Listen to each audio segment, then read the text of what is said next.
Assalamualaikum warahmatullahi wabarakatuh. Saya Muhammad Muzaki Purnailahi. Pada kesempatan kali ini akan menjelaskan materi tentang indikator pencapaian kompetensi atau yang biasa disebut dengan IPK terkait pelajaran Bahasa Arab MTS dalam kurikulum 2013.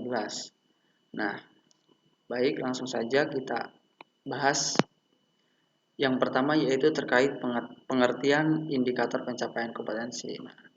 Kita jabarkan satu-satu. Indikator itu dapat diartikan sebagai petunjuk atau tanda-tanda yang tampak. Nah, sementara pencapaian itu adalah sebagai sesuatu yang telah dikuasai. Nah, sedangkan kompetensi merupakan kemampuan dalam melakukan sesuatu. Nah, jadi dapat dikatakan bahwa IPK itu ialah tanda-tanda yang seharusnya tampak pada seseorang yang telah menguasai suatu kemampuan dalam melakukan sesuatu. Nah, yang kita bahas adalah indikator pencapaian kompetensi bahasa Arab. Berarti kita akan mengetahui daripada tanda-tanda seseorang yang sudah menguasai bahasa Arab itu sendiri. Nah, IPK ini merupakan penanda bahwasanya seseorang sudah menguasai suatu pelajaran. Nah, kemudian IPK juga bisa menjadi tolak ukur atas ketercapaian kompetensi dasar. Nah, di setiap pelajaran itu kan memiliki kompetensi dasarnya masing-masing. Nah, IP-nya ini menjadi tolak ukur bahwasannya kompetensi dasarnya sudah tercapai. Nah, kemudian IP sendiri biasanya menggunakan kata kerja operasional atau KKO di dalam susunannya seperti itu. Lanjut pada fungsi IPK, di sini ada beberapa fungsi. Yang pertama yaitu untuk menjabarkan kompetensi dasar ke dalam unit kompetensi yang lebih rinci. Nah, sebagaimana sudah kita bahas di dalam pertemuan sebelumnya, di dalam video sebelumnya, bahwasanya kompetensi dasar itu merupakan penjabaran daripada kompetensi inti. Nah, kompetensi dasar ini dijabarkan pula oleh indikator pencapaian. Nah, seperti itu.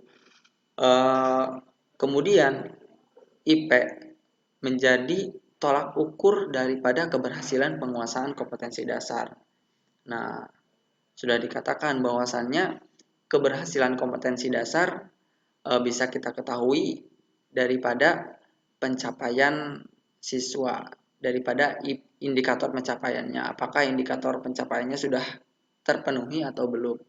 Nah, kemudian IP juga menjadi acuan daripada penyusunan tujuan dan pembuatan materi serta instrumen penilaian pembelajaran atau soal-soal evaluasi. Nah, dengan adanya indikator pencapaian kompetensi, tentunya si guru akan lebih mudah dalam menyusun tujuan pembelajarannya. Begitupun membuat materi, karena di dalam indikator pencapaiannya sudah ada target-target materi yang akan diajarkan. Nah, sehingga akan lebih mudah pula dalam membuat soal untuk evaluasinya. Nah, kemudian fungsi IP yang terakhir yaitu sebagai pemberi arah pelaksanaan pembelajaran. Nah, pelaksanaan pembelajaran akan lebih terarah dengan adanya indikator-indikator pencapaian. Nah, kemudian fungsi yang terakhir yaitu tadi pembelajaran akan lebih terarah dengan adanya indikator pencapaian. Nah, lanjut, yaitu tentang langkah-langkah merumuskan IP. Nah, ada beberapa hal yang perlu ditentukan. Yang pertama adalah menentukan kedudukan kompetensi dasar. Nah, apakah kompetensi dasar 3 terkait pengetahuan atau kompetensi dasar 4 terkait dengan keterampilan. Karena yang digunakan ini biasanya hanya KD 3 dan KD 4. Kemudian tentukan dimensi pengetahuan. Nah, apakah faktual, konseptual, prosedural, atau metakognitif. Nah, selanjutnya tentukan bentuk keterampilan. Nah, apakah bentuk keterampilannya itu abstrak atau konkret? Nah, selanjutnya yaitu menentukan kosakata, menentukan kata kerja operasionalnya. Biasanya kata kerja operasionalnya pun yang digunakan berbeda-beda di setiap jenjang. Misalnya di kelas 7 menggunakan kata kerja menanya eh, seperti itu. Kemudian lanjut pada rumusan IPK pada setiap KD itu minimal harus ada 2 indikator pencapaian. Nah, tentunya lebih dari 2 itu akan lebih baik.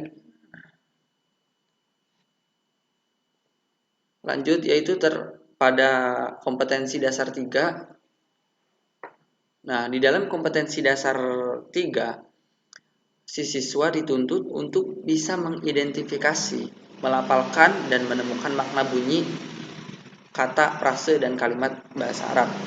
Nah, tentunya yang sesuai dengan tema yang dipelajari. Misalnya di kelas 7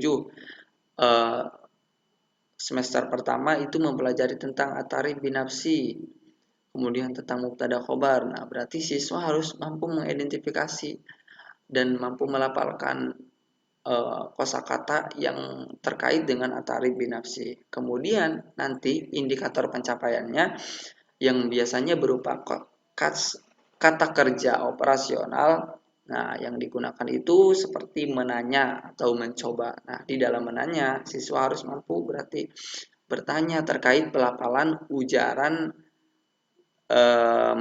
yang dibahas terkait atarif binafsi. Kemudian menanyakan arti mufrodat dan ujaran terkait atarif binafsi seperti itu. Kemudian mencoba berarti siswa harus mampu mencoba melafalkan ujarannya. Kemudian harus mampu membaca wacana baik itu secara lisan maupun dari wacana yang tertulis. Seperti itu.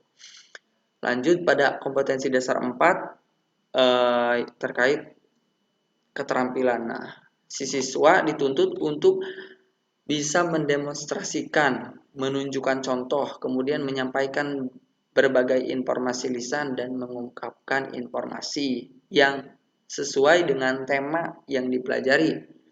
Nah, misalnya di kelas 8 itu mempelajari tentang as-saah, tentang jam. Nah, berarti di dalam indikator pencapaiannya yang biasanya menggunakan kata kerja operasional seperti menalar dan mengkomunikasikan. Nah, siswa berarti di dalam kosakata kerja di dalam kata kerja menalar, siswa harus mampu menjawab pertanyaan dari wacana baik itu wacana lisan ataupun tulisan.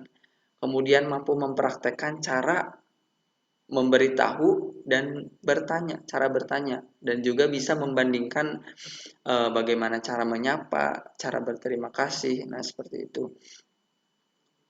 Nah, kemudian mampu mengkomunikasikan. Nah, berarti siswa harus mampu mempresentasikan kandungan dari wacana dan mendeskripsikan unsur kebahasaannya.